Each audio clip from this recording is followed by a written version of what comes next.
ఖమ్మం గాంధీ చౌక్ లో శ్రీ వీర బ్రహ్మేంద్ర స్వామి వారిని మంత్రి పువ్వాడ అజయ్ కుమార్, సతీమణి పువ్వాడ వసంత లక్ష్మి దంపతులు దర్శించుకున్నారు. పోతులూరు వీర బ్రహ్మేంద్ర స్వామి, పోలేరమ్మ తల్లి అమ్మవారికి స్తంభాద్రి ఖమ్మం నగర స్వర్ణకార సంఘం అధ్యక్షుడు గౌరోజు వసంతబాబు మొక్కినటువంటి మొక్కును మంత్రి పువ్వాడ సతీమణి వసంతలక్ష్మి సమర్పించుకున్నారు. ఈ కార్యక్రమంలో యువ నాయకుడు వసంత, శ్రీనివాసు, రుద్రగాని ఉపేందర్, వీరభద్రం, కార్పొరేటర్లు, ఆలయ కమిటీ సభ్యులు తదితరులు ఈ కార్యక్రమంలో పాల్గొన్నారు.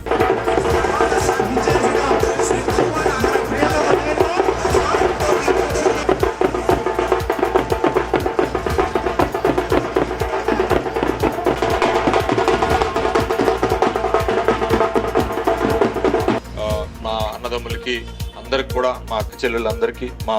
వసంతు భార్య, నా చెల్లెలు, మీకు కూడా అలాగే శ్రీదేవి గారు, కార్పొరేటర్ గారు, అందరికి కూడా పేరు పేరున ధన్యవాదాలు తెలియజేసుకుంటూ,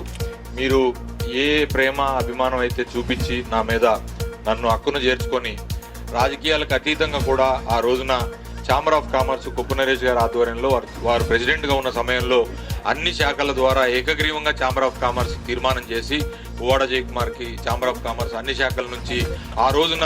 ఇచ్చిన ఏదైతే మద్దతు ఉందో ఆ మద్దతుని నేను ఎప్పుడు కూడా జన్మలో కూడా మర్చిపోనని చెప్పి ఈ సందర్భంగా తెలియజేస్తా ఉన్నా. ఛాంబర్ ఆఫ్ కామర్స్ చరిత్రలోనే ఏ అభ్యర్థికి కూడా ఎన్నికల కన్నా